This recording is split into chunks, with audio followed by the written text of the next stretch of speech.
Faculté de médecine de l'Université de Porto, Portugal, doctorat en bioéthique clinique et en éthique médicale, en partenariat avec le Conseil fédéral de médecine. Élève, Denis Marinho da Silva Brandão. Thèse de doctorat, forme brute à épurer. Réflexion bioéthique dans l'assistance aux patients âgés avec dysphagie après accident vasculaire encéphalique ischémique, une approche holistique. Sous la direction du professeur Rui Nunes, professeur titulaire de la FMUP. Réunion de progression par vidéoconférence intercontinentale du 22 juillet 2013. Salle de la plénière du deuxième étage du Conseil fédéral de médecine, Brasilia, Brésil. Faculté de médecine de l'Université de Porto, Portugal. Tout d'abord, je voudrais remercier pour l'honneur d'être dans cette vidéoconférence intercontinentale, fier d'être d'Alagoas et fier d'être chercheur de l'hôpital de base du district fédéral, hôpital d'excellence dans le traitement d'accidents vasculaires encéphaliques ischémiques, AVEI.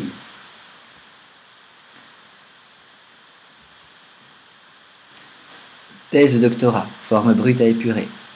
Approche holistique basée sur les 2 livres auxquels je participe comme organisateur dans les 3e et 4e éditions, épuisés, avec des centaines de citations en TCC, livre de l'Université holistique internationale avec des concepts fondamentaux qui orientèrent la fondation de la même UNHI. L'homme est un être unique et indivisible, biopsychosocio-cosmique. Il ne doit pas être traité comme un objet, mais comme une personne avec autonomie. Le nouveau paradigme holistique, science, philosophie, art et mystique, vision holistique en psychologie et éducation. Thèse de doctorat, forme brute à épurer. Réflexion bioéthique dans l'assistance aux patients âgés avec dysphagie après accident vasculaire encéphalique ischémique, une approche holistique. La méthode standard OR, Gold Standard, pour l'étude de la déglutition est le vidéodéglutogramme, utilisé dans le laboratoire de déglutition Milton Ausebiadis, Barbosa Costa et dans le centre d'études Roberta Bush, de l'hôpital de base du DF, secrétariat de l'État de la Santé du gouvernement du district fédéral. 1. Elle est basée sur la révision anatomique et vidéofluoroscopique des bases morphofonctionnelles de la dynamique de la déglutition de la faculté de médecine, Centre de sciences de la santé, Institut de sciences biomédicales, département d'anatomie de l'Université fédérale de Rio de Janeiro, UFRJ, édition 2013, et 2.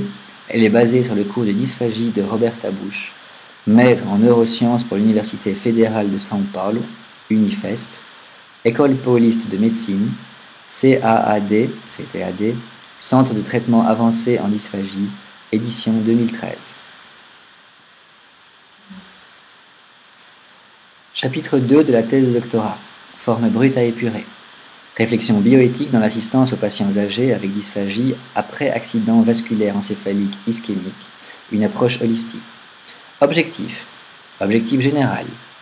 Contribuer à l'étude de dilemmes bioéthiques chez les personnes âgées porteuses d'AVE ischémique avec dysphagie. Objectif spécifique. Contribuer à l'étude de dilemmes bioéthiques chez les personnes âgées porteuses d'AVE ischémique en fin de vie. Euthanasie, dysthanasie, orthothanasie, mysthanasie, testament de vie, traitement futile, futilité thérapeutique, obstination thérapeutique, traitement disproportionné, acharnement thérapeutique, soins de base. Contribuer à l'étude de dilemmes bioéthiques chez les personnes âgées porteuses d'AVE ischémique quand ils ont besoin de la réalisation d'examens par image. Contribuer à l'étude de dilemmes bioéthiques chez les personnes âgées porteuses d'AVE ischémique par rapport aux soignants de la personne âgée. Bioéthique clinique réflexive, éducativo-pédagogique, préventive, changeante. Dans l'analyse d'un conflit moral, les juges techniques précèdent les juges éthiques. Thèse de doctorat, forme brute à épurer. Réflexion bioéthique dans l'assistance aux patients âgés avec dysphagie après accident vasculaire encéphalique ischémique, une approche holistique. Travail 1, à envoyer à la revue de grand impact scientifique, indexé dans ISI, après autorisation écrite du professeur Rui Nunes. Bioéthique chez la personne âgée avec dysphagie, après AVEI dans l'assistance, SUS. Introduction. Personnes âgées avec AVEI présentent dysphagie dans 25 à 50% des cas, augmentant morbidité et mortalité. Dans le district fédéral, la maladie cérébrovasculaire apparaît avec des niveaux alarmants chez les personnes très âgées. Objectif: démontrer que réflexion bioéthique avec approche holistique améliore le scénario de traitement de personnes âgées avec AVEI. Méthode. Études transversales nichées dans études cohortes. Application d'instruments évaluant qualité de vie. Capacitation fonctionnelle chez 30 sujets avec dysphagie et 30 sujets sans, après AVEI chez les personnes âgées. Critères d'inclusion. Diagnostic clinique tomographique d'AVEI. Patients exclus continuèrent à recevoir un traitement. Analyse statistique. SPES pour moyenne, médiane, écart-type, minimum, maximum, amplitude, coefficient de variation. Un test de Kolmogorov-Smirnov et Shapiro-Wilk a été réalisé et le niveau de signifiance a été fixé à 5%. Le test paramétrique de comparaison de moyenne peut seulement être réalisé quand les données des deux groupes ou plus possèdent distribution normale. Ensuite, pour réaliser cette comparaison, a été utilisé le test de comparaison de moyenne non paramétrique de Mann-Whitney. A été utilisé le test Xi-carré de Pearson. Le test de comparaison de proportion a été utilisé, où l'égalité est l'hypothèse nulle, H0, et la différence est l'hypothèse alternative, H1, avec 1 moins alpha % de confiance. Éthique. Projet approuvé par le comité d'éthique en recherche du secrétariat d'État de la santé du gouvernement du DF. Tests statistiques. Les tests statistiques permettent d'évaluer si les différences observées entre les deux groupes peuvent être simplement justifiées par facteurs aléatoires, H0, ou si de telles différences sont réelles, H1. Lima, méthode quantitative en santé et en biostatistique. Discipline du doctorat de la faculté de médecine de l'Université de Brasilia, UNB. Cours du 10 juillet 2013. Cursus de capacitation du soignant de la personne âgée. Avant, après. S'est-il amélioré ou a-t-il empiré?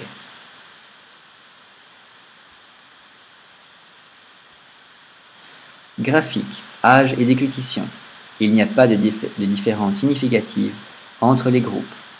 Le groupe de personnes âgées avec AVEI et sans dysphagie a varié entre 64 et 91 ans, avec une moyenne de 73,2 ans et médiane de 70,50. Le groupe de personnes âgées avec AVEI et avec dysphagie a varié de 60 à 89 ans, avec moyenne de 72,93 et médiane de 71,00. N'ayant pas de différence statistiquement significative, sont donc homogènes les deux groupes en ce qui concerne l'âge. Le box-plot du graphique confirme l'analyse antérieure, prouvant comme est similaire le comportement des âges dans les deux groupes. La p-valeur rencontrée lors de la réalisation du test est égale à 0,841. Ensuite, il se déduit qu'il n'y a pas eu de différence statistiquement significative entre les âges, le genre, les revenus et le soignant dans le groupe de personnes âgées avec AVEI, soit ayant dysphagie, soit n'ayant pas de dysphagie, avec 95% de confiance. La population étudiée était homogène. Des sujets, 26 personnes âgées ont été exclues de l'étude. 12 n'ont pas pu réaliser le vidéodéglutogramme, vidéofluoroscopie de la déglutition, pour indisponibilité de l'appareil digital, hors d'usage pour problèmes allégués au ventilateur, ou le tube d'image a brûlé sans achat préalable qui éviterait l'interruption des examens. 14 avaient aspiration sévère et devaient être intubés et placés en ventilation mécanique et donc ne pouvaient pas parler ni répondre au questionnaire. Parmi eux, 4 sont morts. Résultat, 3 situations sont apparues. A.